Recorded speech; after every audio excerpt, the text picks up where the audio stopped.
Glória a Jesus. Muito bem, queridos. Nós vamos projetar aqui o texto. Vai ser projetado aqui o texto da mensagem desta noite, que está no livro de Romanos. Romanos 11, 1 a 6. O texto está aí. Vou convidar todos vocês para fazermos uma leitura bem bonita. Está mesmo com máscara, né? Todo mundo com máscara. Isso é um pecado, né? Esse povo de Deus assim. Glória a Jesus. É protocolo, é para nossa segurança. Faz bem. Mas eu quero convidá-los para nós fazer uma leitura bem bonita desse texto. 1, 2 e... Pergunto, pois, terá Deus porventura rejeitado o seu povo? De modo nenhum, porque eu também sou israelita, da descendência de Abraão, da tribo de Benjamim. Deus não rejeitou o seu povo, a quem de antemão conheceu.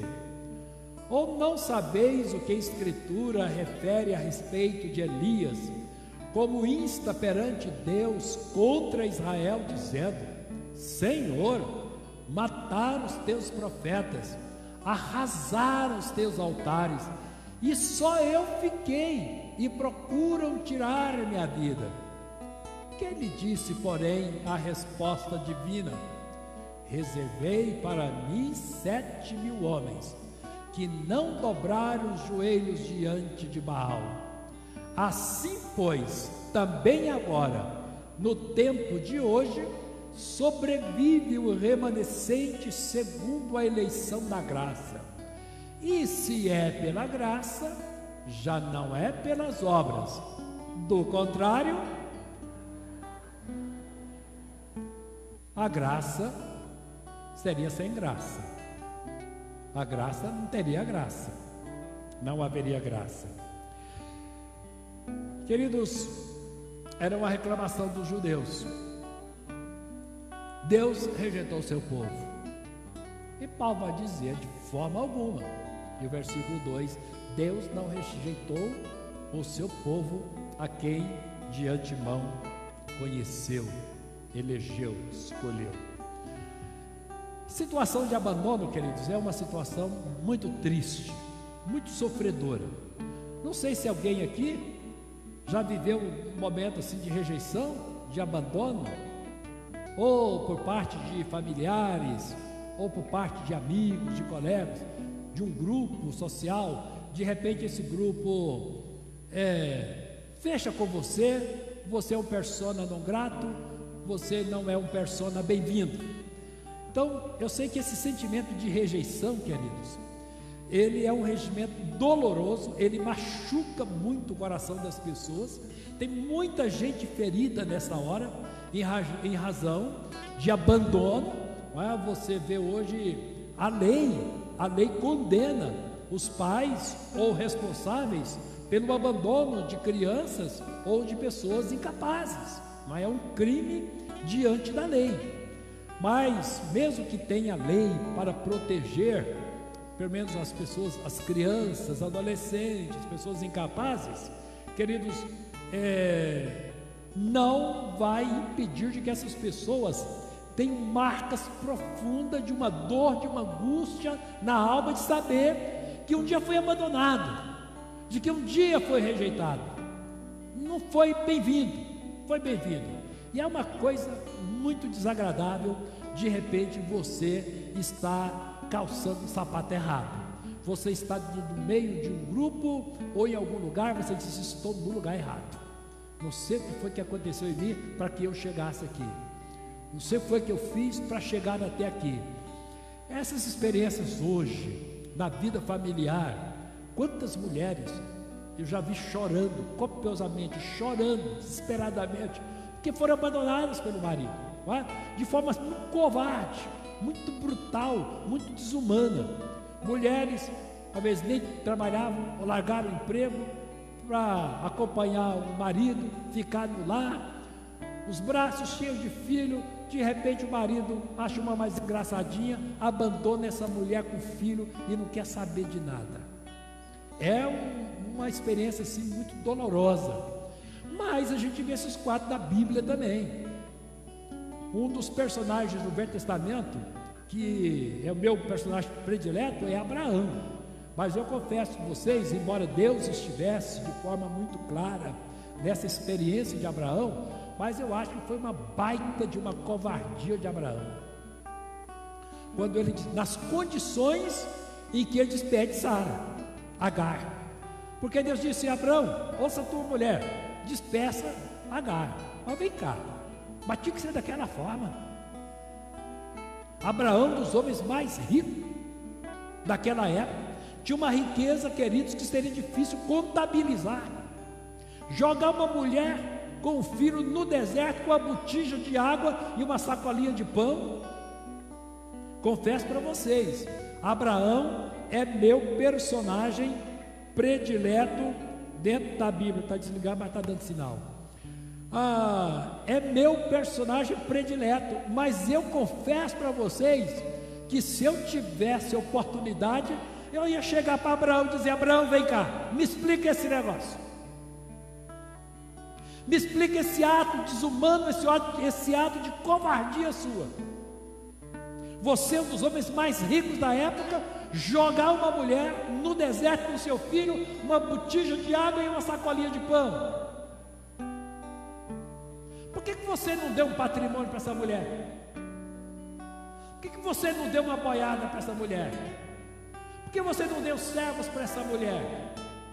Tudo bem que Deus disse para você ouvir a sua esposa Sara, mas tinha que ser desse jeito. Se Deus não tivesse, queridos, intervindo na história de Agar, ela teria morrido pela violência do deserto. Seu filho morreria primeiro e depois ela morreria, se não fosse a intervenção de Deus. Então, queridos, essa questão de abandono é uma experiência muito difícil de ser administrada. Não sei se os irmãos que estão aqui no templo nessa noite, se alguém já passou por essa experiência tão ruim. As pessoas que nos assistem aí nos seus lares, de forma virtual, não sei quantos de vocês e se algum de vocês passou por essa experiência. Mas, queridos, Israel passou muitas vezes por essa experiência, dizendo que Deus os teria abandonado. E eles tinham muitas razões para dizer isso. Tinha os filisteus de um lado, tinha os assírios do outro, tinha a Babilônia, o império Medo-Persa, tinha Edom, tinha Moabe, tinha o Egito. Todas essas pessoas olhavam para Israel com desejo, com uma sede muito grande no patrimônio que Israel tinha. Se a gente tem que ir lá fazer uma guerra, matar esse povo, tacar fogo nessas cidades deles e roubar o patrimônio que eles têm, pegar as mulheres que eles têm, pegar o ouro, pegar a prata, trazer a riqueza deles para a nossa terra. E de repente, o que Israel vê? As cidades queimadas com fogo, o templo queimado, o palácio queimado, destruído. Não tem mais reis, não tem mais sacerdotes, não tem mais praças para as crianças correrem, só tem cinzas e escombros. Qual é o cântico deles? Qual é a canção de Israel? Deus nos abandonou. Nossos velhos morreram, nossos jovens morreram, nossas crianças não correm e não cantam pelas ruas, nossas cidades estão destruídas, o templo não tem mais, o palácio foi queimado, fogo destruiu tudo. Deus nos abandonou. Meus queridos, e essa expressão de abandono era uma expressão contínua na história de Israel. Eles esqueciam de Deus, abandonavam a Deus, Deus não queria perder, usavam esses povos vizinhos como chicote para a sua nação.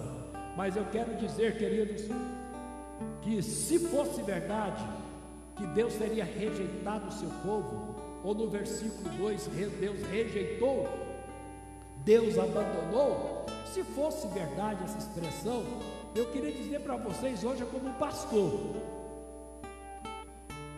seria a expressão fatal do cristianismo, da nossa fé cristã. Se Deus abandonou o seu povo, o que nós estamos fazendo aqui?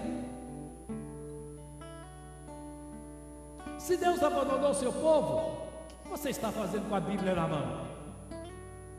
Se Deus abandonou o seu povo, por que você está investindo tempo de oração, de jejum na sua vida? Se Deus abandonou o seu povo, qual a razão, queridos, da nossa confissão de fé?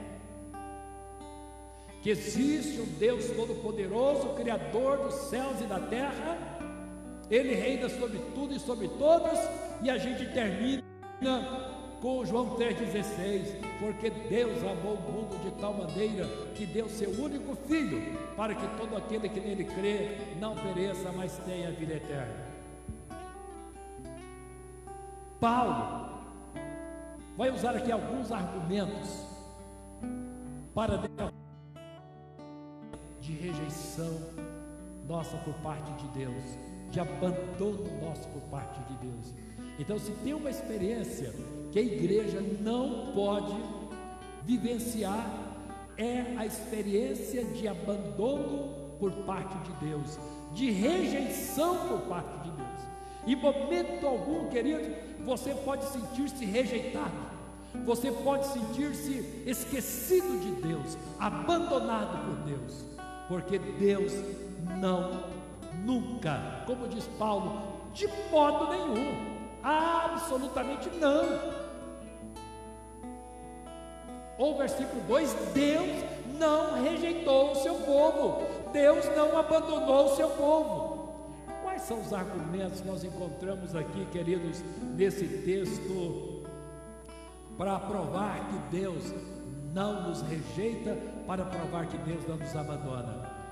O primeiro argumento que Paulo usa aqui é o seu testemunho pessoal. Ele diz assim, cadê? Está aqui. Ele diz assim: porque eu também sou israelita, da descendência de Abraão, da tribo de Benjamim. Ele disse: eu, Paulo, o meu testemunho pessoal é uma prova de que Deus não abandonou Israel, porque eu sou israelita, eu sou descendente de Abraão, eu sou da tribo de Benjamim. A minha vida pessoal, embora eu fui perseguidor da igreja, eu odiava a igreja, eu odiava esses crentes, eu odiava o evangelho, eu odiava esses mensageiros. A minha missão era matar esse povo, era prender esse povo. Eu recebi poder para acabar com essa igreja, para sepultar a fé cristã. Eu fui investido de poder, mas na estrada de Damasco, Deus me jogou por terra, meu orgulho por terra. Essa expressão que Paulo caiu do cavalo não é verdade, eu estou usando a figura aqui. Deus me impactou, dizendo: Saulo, Saulo, não é a igreja que você persegue, você está perseguindo, mas eu vou te mostrar o quanto te vale isso, porque de perseguidor você passará. Queridos, aquele encontro que Paulo teve com Jesus na estrada de Damasco, com o seu coração cheio de ódio contra a igreja, com o seu coração cheio de maldade pela igreja, Deus o encontrou, Deus mudou a sua vida, Deus mudou a sua história, Deus mudou totalmente a sua forma de pensar, a sua forma de sentir, a sua forma de ver as coisas e, acima de tudo, a sua forma de crer. De perseguidor, ele passou a ser perseguido. E agora, queridos, olha quem nós estamos vendo aqui. Nós estamos vendo Paulo dizendo: eu sou a prova, eu sou a prova de que Deus o abandona. Porque se tem um homem que Deus poderia abandonar, seria eu, porque eu odiava crente, eu detestava crente, eu me aborrecia com crente, eu não suportava ouvir falar de crente, não saber nada de igreja. Esse evangelho, os apóstolos, Eu não suportava. Então, se houvesse alguém para Deus abandonar, eu quero dizer para vocês que esse primeiro seria eu, Paulo. Mas Deus me abraçou, Deus mudou a minha vida, Deus mudou o meu ser, Deus mudou o meu coração. E hoje o meu maior foco chama-se Jesus. Eu me sinto abraçado por Deus. Então, queridos, o primeiro grande testemunho aqui de que Deus não rejeitou é o testemunho pessoal de Paulo. Eu. Então, se tinha alguém que não tinha o direito, se é que a gente pode dizer assim, de chegar ao céu, de ir para os céus, de fazer parte do reino de Deus, seria esse homem. Como a gente conhece muitas pessoas. Como a gente conhece muitas pessoas. Eu tenho certeza que você tem uma lista de pessoas horrorosas. Você pode imaginar que essas pessoas nunca chegarão ao reino de Deus. De repente Deus vai lá e abraça. Ele disse: eu não acredito, até hoje eu acredito que Deus não me rejeitou, que Deus me abraçou. Talvez tenha um passado horroroso, péssimo, negro, mas Deus vai lá e abraça. O segundo argumento, queridos, que nós encontramos aqui nesse texto, está aqui, é o testemunho de Elias. Ou não sabeis o que a Escritura refere a respeito de Elias? Como insta perante Deus contra Israel, dizendo: Senhor, matar os teus profetas, arrasar os teus altares. Eu fui o único que ficou, e ainda querem me matar. Queridos, quando você vê essa catástrofe aqui, matar os profetas, arrasar os altares e os lugares sagrados, o que é que você pensa? Rejeição de Deus, abandono de Deus.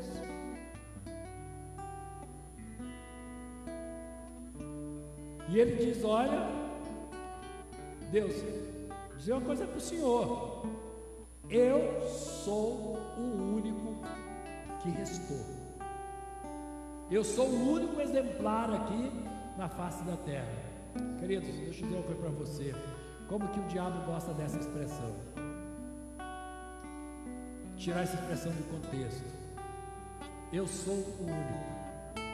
Sabe, quando a gente olha assim, mesmo que nós sejamos no meio de todo mundo, vai dizer assim: Deus, aqui eu sou o único, não é? Eu sou o único que posso te servir, o único que posso te agradar. Eu sou o único a fazer diferença. Porque, queridos, quando só tem um, quando só tem um, só depende dele, não depende de mais ninguém. Naquela parábola do publicano e do fariseu, o fariseu disse: Deus, aqui só tem dois, mas esqueça o outro. Esqueça esse outro aí. Esse outro não faz diferença de nada. Ele e zero é a mesma coisa. O Senhor só tem um aqui. Só tem um. Então, queridos, às vezes é muita vaidade nossa, é muita presunção nossa, acharmos que nós somos a única pessoa boa nesse mundo, a única pessoa que faz diferença nesse mundo.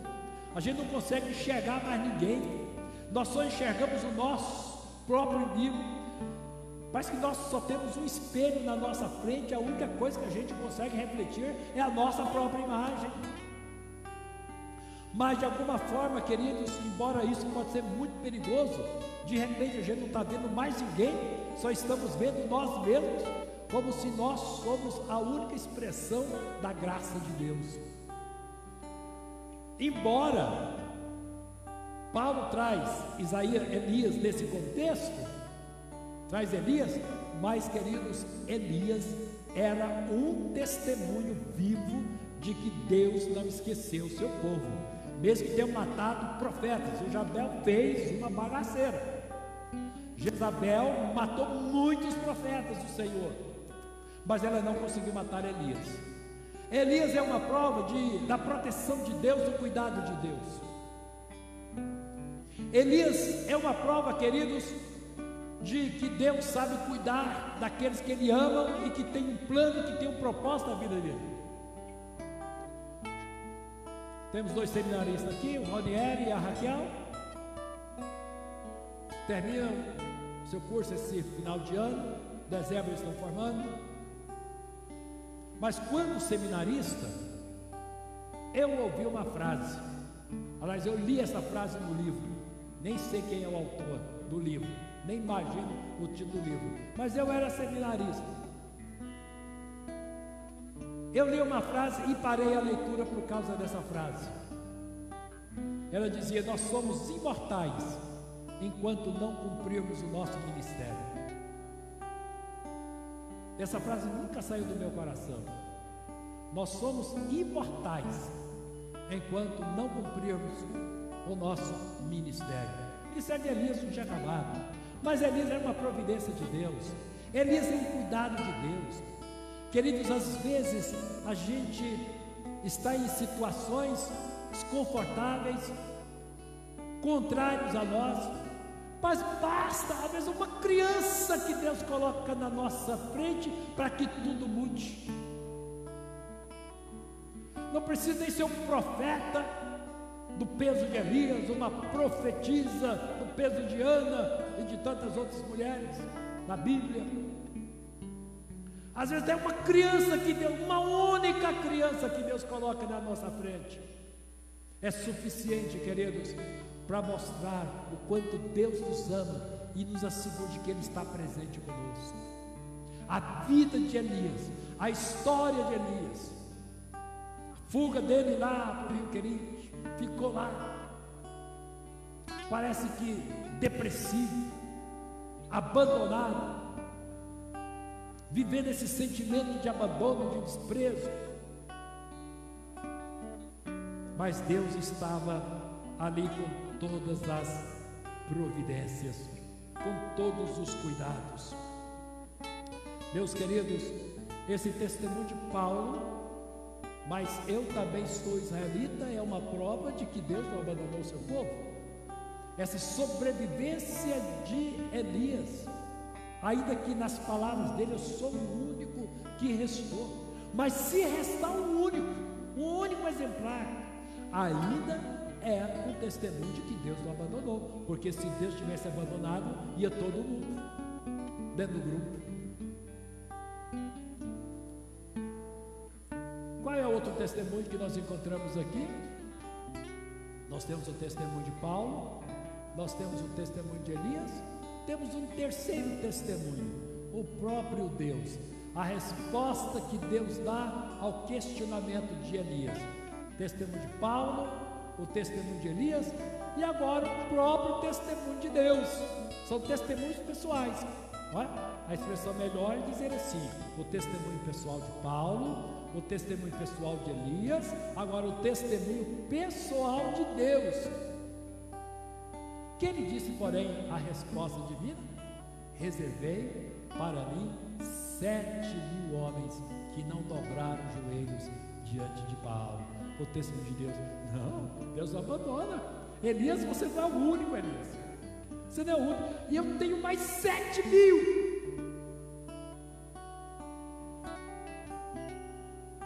Se você acha que você é o único, que não tem mais ninguém perto de você,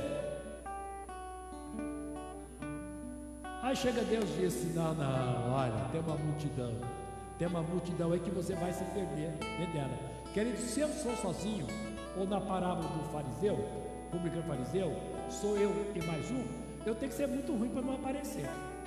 Se eu estou sozinho, eu tenho que ser muito ruim para não aparecer.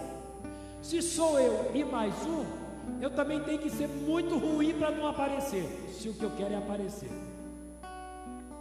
Mas agora, no meio de 7.000 pessoas, aí eu vou te dizer uma coisa: você tem que ser muito bom para aparecer no meio de 7.000, porque 7.000 é muita gente. Você quer ver uma coisa que é fácil nós entendermos aqui no Distrito Federal? Uma coisa é ser deputado distrital. São apenas 24 deputados. Então, normalmente, esses deputados estão em evidência. Mas de repente um deles diz assim: eu vou me candidatar a deputado federal, e ganha. O que é que acontece? Dificilmente um deles vai aparecer lá, porque na Câmara Distrital são 24, mas na Câmara Federal são 513, e tem muita gente boa ali. E para aparecer lá tem que ser bom demais, porque normalmente esse pessoal que sai daqui chega lá, some, ninguém mais fala neles, o jornal não fala, a televisão não fala, ninguém fala. E Deus chega para Elias e disse: Elias, eu tenho mais 7.000. Queridos, esse testemunho pessoal de Deus é a prova que Deus não esqueceu do seu povo, que Deus não rejeitou o seu povo. Deus tem uma multidão. E eu vou te contar uma coisa para os irmãos. Se nós tivéssemos aqui 7.000 membros, hoje a gente teria que sair daqui, ou nós teríamos que fazer quantos cultos aqui por dia, para atender 7.000 pessoas? Fazer culto de manhã até à noite, de hora em hora a gente vai fazer um culto aqui, talvez com 400 pessoas, um tempinho só para almoçar. 7.000 é muita gente, queridos, mas olha o número que a gente encontra aqui, não é? Esse testemunho de Deus muda tudo nesse universo, nesse cuidado amoroso de Deus. Qual é o próximo argumento de Paulo? O próximo argumento de Paulo está no versículo 5. Assim, pois, também agora, no tempo de hoje, sobrevive um remanescente segundo a eleição da graça. Queridos, esse remanescente é a prova de que Deus não rejeitou, Deus não rejeitou, Deus não abandonou, Deus não esqueceu do seu povo, o remanescente. Tá, qual é o número dos profetas que Deus guardou? 7.000. Qual é o número do remanescente? Enumerado. Deus chegou para Abraão e disse: Abraão, será como as estrelas dos céus e será como a areia que está na praia do mar. Assim será a tua descendência, é o meu remanescente. O profeta Isaías, ele cuida da figura do remanescente. Hoje, meus queridos, qual é o remanescente de Deus? É a igreja. A igreja hoje é o remanescente do Senhor. Qual é o número dos membros do corpo de Cristo hoje, espalhados pela face da terra? Nesses 2.000 anos de história da igreja, qual é o número dos membros do corpo de Cristo? Primeiro sermão de Pedro, você conta lá quase 5.000 pessoas, passa de 5, aí Deus para os números e usa o verbo multiplicar. Nesses 2.000 anos, qual é o número dos salvos? Daqueles que Deus cuidou carinhosamente e que peregrinou pela terra, como nós estamos andando pela terra. Enfrentamos os mesmos problemas que nós estamos enfrentando, eles enfrentaram, com as mesmas trivialidades que nós temos no dia de hoje. Como a gente pode dizer, queridos, que Deus esqueceu? Nesses 2.000 anos, Deus não esqueceu o seu remanescente, Deus não esqueceu da sua igreja. Porventura, Deus se esqueceria hoje? E olha a expressão que Paulo diz: no tempo de hoje. No tempo de hoje, sobrevive o remanescente segundo a eleição da graça. Sobrevive. Estamos aí, queridos, enfrentando pandemia, enfrentando lutas de um lado, lutas de outro, na família, no trabalho, educação de filhos. A gente administra uma série de problemas, mas o fato de a gente enfrentar problemas não significa, queridos, a rejeição de Deus ou o esquecimento momentâneo de Deus sobre a nossa vida. Deus não sabe o que é isso. Essa experiência de rejeição, de abandono do seu povo amado, Deus não sabe que experiência é essa. A igreja, todos os dias, quantas vidas soma ao corpo de Cristo? Quantas pessoas entregam a sua vida para Jesus? Às vezes até entrando no hospital com aquela sensação que não vai sair de lá. Entregam as suas vidas para Jesus. Então, meus queridos, o testemunho do remanescente, o testemunho da igreja, é uma prova de que Deus não rejeita o seu povo. Então, se tem o sentimento que você não pode conviver com Ele, se tem uma oração que você não pode fazer, é essa: Deus, o Senhor esqueceu de mim. Deus, o Senhor me abandonou. Deus, o Senhor me rejeitou. Porque tem uma série de coisas dando errado comigo. Como a didática de Deus, às vezes nós não entendemos. É desses problemas é que Ele mostra o quanto Ele está presente na nossa vida. E o último testemunho que nós encontramos aqui, queridos, que prova que Deus não rejeita, que Deus não abandona o seu povo, é o testemunho da graça. E se é a eleição da graça, o testemunho da eleição da graça, e se é pela graça, não é pelas obras, porque se fosse por obras que a gente fizesse, bondade nossa, mérito nosso, a graça já não seria graça.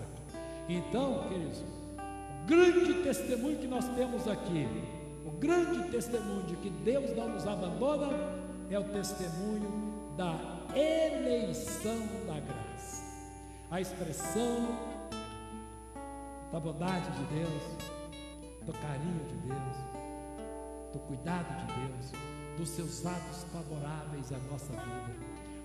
O céu se abre, Deus se inclina para cada um de nós. Deus tem prazer em ouvir a nossa voz. Deus tem prazer em olhar para nós. Quando, queridos, Ele construiu uma aliança e encerrou cada um de nós nesta aliança, com grandes e gloriosas promessas. Todas essas promessas de Deus são expressões da sua graça.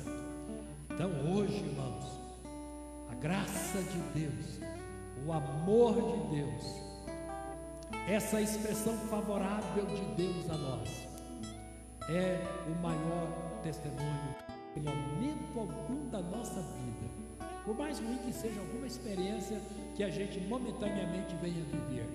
É uma grande prova que Deus não nos rejeita, de que Deus não nos abandona. Eu até posso rejeitá-lo, isso pode até em algum momento ser verdadeiro, mas Deus nunca, Deus jamais, ou pegar essa expressão de Paulo aqui no versículo 1, mas de modo nenhum, em hipótese alguma, Deus jamais vai abandonar você. A gente tem que se sentir abraçado por Deus. E olha como os argumentos são fortes aqui, não é? Nós temos o argumento de Paulo, que era o perseguidor da igreja. Nós temos o testemunho de Elias. Vou mudar. Nós temos o testemunho pessoal de Paulo. Nós temos o testemunho pessoal de Elias. Nós temos o testemunho pessoal do próprio Deus. Nós temos o testemunho pessoal dos remanescentes. Cada um desses remanescentes, homens, mulheres, jovens, adolescentes, meu querido, quanta história macabra aqui, ó. Mas Deus encontrou, Deus alcançou, Deus transformou, Deus mudou. E acima de tudo, o testemunho da eleição da graça. Então você pode dormir em paz, você pode descansar em paz, você pode trabalhar em paz, você pode viver em paz, você pode viver com essa segurança, sem que na sua alma, em momento algum, você tenha que conviver com sentimento de abandono por parte de Deus, porque Paulo diz: de forma alguma, de modo algum, em hipótese alguma, Deus abandonou o seu povo. Amém, queridos. Amém, queridos. Ministério de louvor nesse momento. Depois o pastor Alexandre estará ministrando sobre vocês, uma oração sobre vocês. Eu quero fazer uma oração para os meus queridos irmãos, um apelo aqui aos meus queridos irmãos, e a você também, minha querida irmã, meu amado irmão que está em casa, onde você esteja nos acompanhando nessa mensagem. Quero falar ao profundo do seu coração.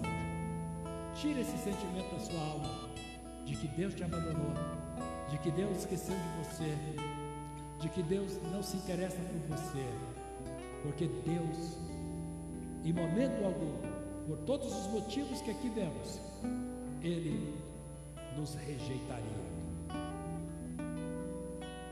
Ministério de louvor.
Não nos deixa desamparados.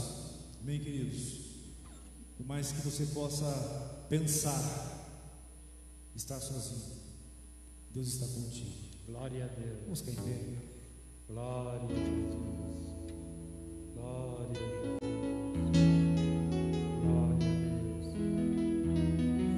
Eu quero que você que nesse instante esteja passando por um momento de luta, de dificuldade, de repente sentindo as suas forças se esvair, se sente cansado. Nós ouvimos durante a ministração a referência a dois personagens na Bíblia que se sentiram dessa forma, cansados, sem forças, desamparados. Agar e o profeta Elias. Significa dizer que cada um de nós está sujeito a ter esse tipo de momento.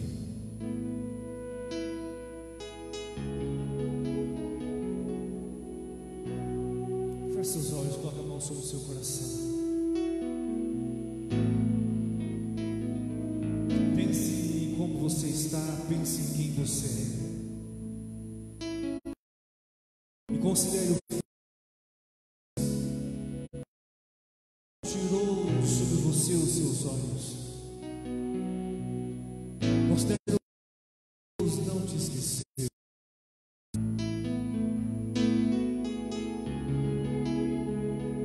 Muitas vezes o apóstolo Paulo não se sentiu dessa forma. quando eu estou fraco, é aí que eu sou forte.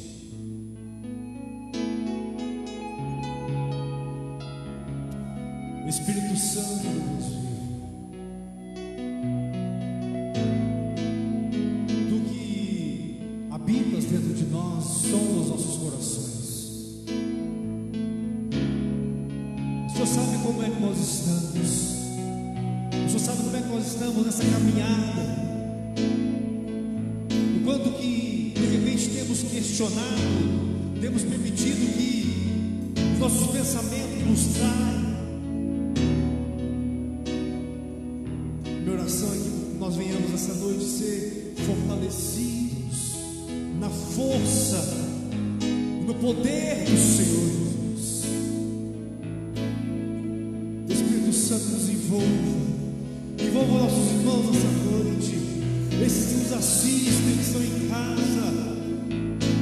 Envolva-nos com a tua graça, envolva-nos com o teu bando, envolva-nos com a tua glória e traga-nos o refrigério que nos faça estar de pé, o refrigério que nos faça estar de pé ante os momentos de dificuldade, que nós não venhamos a olhar e a considerar maiores do que nós, ó Deus, os momentos de luta, mas que os nossos olhos possam estar completamente focados no Senhor, sabendo que o Senhor é fiel, sabendo que o Senhor não nos abandona, sabendo que o Senhor está todo instante conosco, sabendo que o Senhor é aquele que nos anima na caminhada, o Senhor é aquele que, Deus, se dirige a nós e fala da mesma forma como o Senhor falou para Josué: ser forte, ser forte, ser forte, corajoso. Oh Deus, quantas mentiras, ó Pai, vem ao nosso coração, quantas mentiras vem à nossa mente, para tentar nos parar, para tentar nos fazer estar estagnados. Tu és fiel para nos fazer estar mais do que vitoriosos.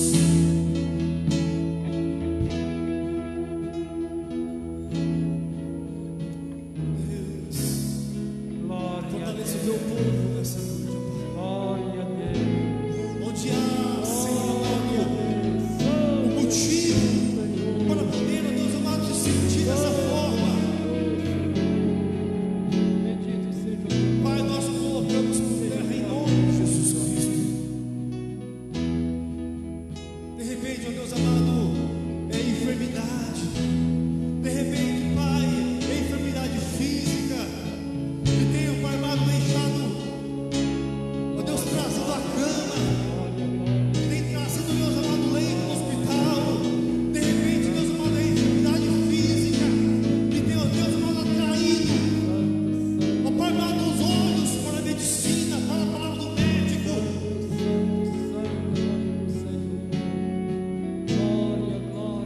Tu és aquele que nos sustenta, tu és aquele que cura.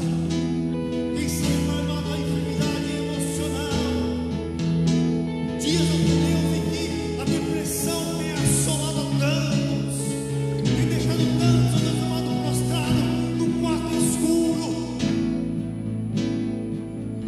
Quantas almas, ó Deus, sangrando, chorando.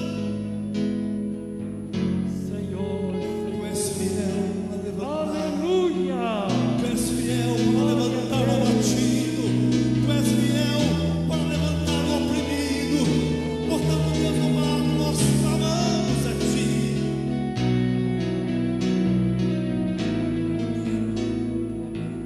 Resplandeça a Tua fidelidade. Ser grandioso, ser fiel. Ser grandioso, ser fiel para conosco, Senhor. Tu és fiel, Senhor.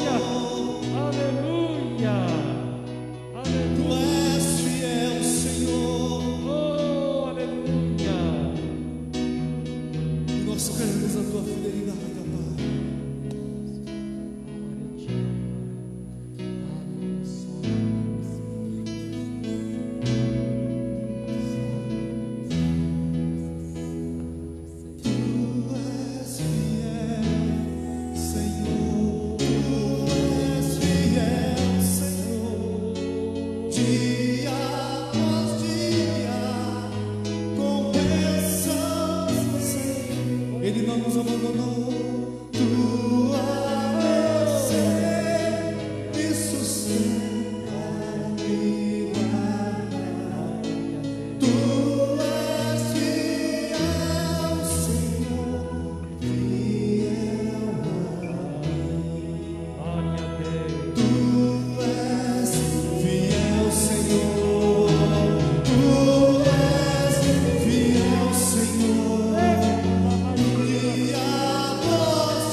porque a todo instante o Senhor estará contigo, porque Ele é fiel.